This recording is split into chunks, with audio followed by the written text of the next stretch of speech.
ও স্নেহের 2025 সালের নতুন বছরে চৌদ্দ শ্রেণীর ছাত্রছাত্রী বন্ধুরা, আশা করি তোমার সবাই ভালো আছো। আজ আমরা যে বিষয়টি নিয়ে আলোচনা করব চৌদ্দ শ্রেণীর সেকেন্ড সামারিপ অর্থাৎ দ্বিতীয় পর্যায়ক্রমিক মূল্যায়নের ইংলিশের কোশ্চেন পেপার নিয়ে। দেখো সরাসরি স্ক্রিনে চৌদ্দ শ্রেণীর সেকেন্ড সামারিপ অর্থাৎ দ্বিতীয় পর্যায়ক্রমিক মূল্যায়নের ইংলিশের কোশ্চেন পেপারটা দেখতে পাচ্ছ। ফুল মার্কস তোমাদের রয়েছে 30 আর সময় তোমাদের রয়েছে 1 ঘন্টা। তবে একে তাকে তোমাদের একটা সিনের প্যাচ তুলে এখান থেকে কিন্তু প্রশ্ন করা হচ্ছে, খুব ভালো করে তোমরা কিন্তু সিনের প্যাচটা পড়ে নেবে, তারপরেই কিন্তু প্রশ্নের উত্তরগুলো শুরু করবে। দেখো একে থেকে মোট তোমাদের 4টি প্রশ্ন দেওয়া রয়েছে। প্রশ্নের মান রয়েছে 1 করে 1 × 4 = 4। তারপরে বিয়ের দাগে রয়েছে complete the following sentence with information from the above passage. প্রশ্নের মান রয়েছে 1 করে 1 × 3 = 3।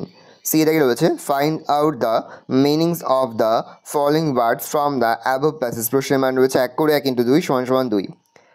দুয়ের দাগে তোমাদের একটি প্রশ্ন দেওয়া রয়েছে, প্রশ্নের মান রয়েছে 4।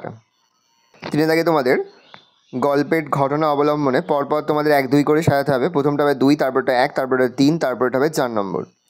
তারপরে হচ্ছে fill in the blanks with the correct form of the verbs given in the basket. প্রশ্নের মান 1 করে 1 × 4 = 4। তারপরে হচ্ছে fill in the table with short form of the following words. দেখে নাও, fill in the blanks with appropriate preposition. প্রথমটা হবে 2, তারপরটা অ্যাট, তারপরটা অন, তারপরটা হবে 4।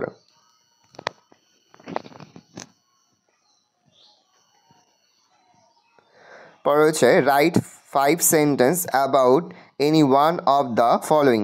এখানে দুটো দেওয়া রয়েছে, ইওর ফেভারিট গেম আর রয়েছে গ্রেট ফ্রিডম ফাইটার। আমরা ফ্রিডম ফাইটার সম্পর্কে লিখেছি সুভাষচন্দ্র বসু। দেখে নাও লেখাটা। প্রশ্নের মান রয়েছে 5। এই রয়েছে টোটাল তোমাদের সেকেন্ড সামারি অর্থাৎ দ্বিতীয় পর্যায়ক্রমিক মূল্যায়নের ক্লাস 4-এর ইংলিশের কোশ্চেন পেপার। ভালো কোশ্চেনটা দেখে নাও। আশা করি ভিডিওটা ভালো লেগেছে। ভিডিওটা ভালো লাগলে ভিডিও লাইক করে দিন। আমার চ্যানেল নতুন হওয়া লাল ক্লিক সাবস্ক্রাইব প্রেস করে পাশে বেল আইকন প্রেস করে যখন নতুন করে ভিডিও আপলোড করি সবার ফার্স্ট নিউজ পেয়ে যাও। আর এই ভিডিওটি তোমার বন্ধু বান্ধবী আত্মীয়স্বজন সবার মধ্যে কিন্তু অনেক শেয়ার করে যেটা বছর ক্লাস 4-এ পড়ছে। আমরা কিন্তু ইতিমধ্যেই ক্লাস 4-এর প্রতি বিষয়ের সিলেবাস, প্রশ্নহার এবং নমুনা প্রশ্নপত্র কিন্তু আপলোড করে দেয় এখনও পর্যন্ত। সেই ভিডিওগুলো না দেখে থাকো, ভিডিওগুলো কিন্তু তাড়াতাড়ি দেখে নাও। তোমাদের সকলকে জানাই আগাম পরীক্ষার অনেক শুভেচ্ছা এবং অভিনন্দন। আশা করি সকলের পরীক্ষায় খুব ভালো হবে। ভালো করে দেখে নাও কোশ্চেন পেপারটা।